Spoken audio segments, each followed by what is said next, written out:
How to Make People Like You in 90 Seconds or Less by Nicholas Boothman. Learn the art of forming fast and meaningful connections.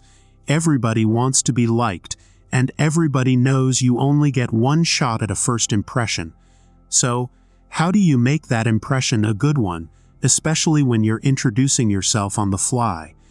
How to Make People Like You in 90 Seconds or Less, 2000, is your handy-dandy pocket guide to making a stellar first impression and gaining new friends.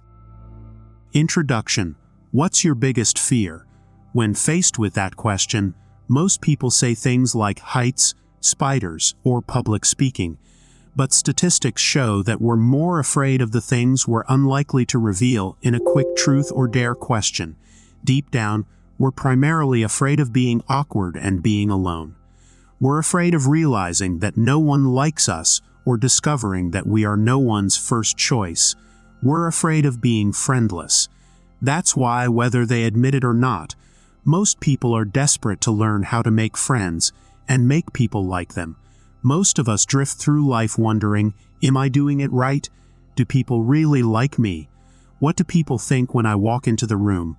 These questions can fill us with so much horror and anxiety that it's often easier to avoid speaking to others at all, even if that results in the very thing we fear, finding ourselves alone and friendless.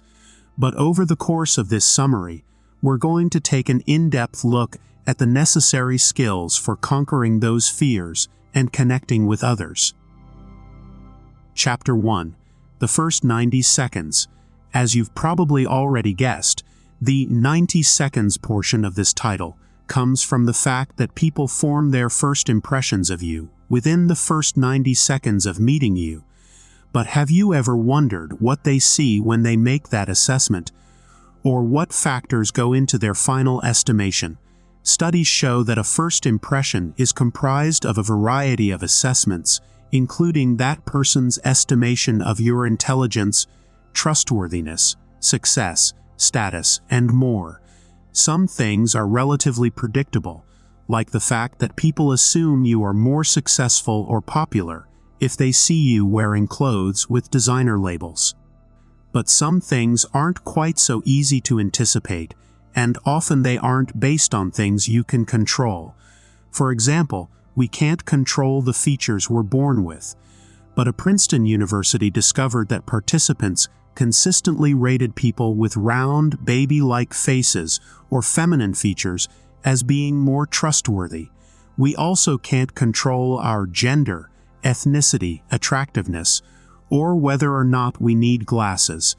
But a 2017 University of Toronto study found that, when asked to watch a video of a person delivering a speech, participants consistently rated speakers who were white, male, attractive, and not wearing glasses as being more charismatic or powerful. Similarly, a 2007 British study found that people tend to rate men and women with tattoos as being untrustworthy, less attractive, and more aggressive. When read together, the results of these studies indicate that our first impressions are not only formed in haste, they are also often based on latent sexist, racist, and classist stereotypes. Unfortunately, of course, there is little we can do to change another person's innate bias, especially when it is based on factors outside of our control. But there are some things we can do to make a positive first impression, and we're going to take a detailed look at those tips in the next chapter.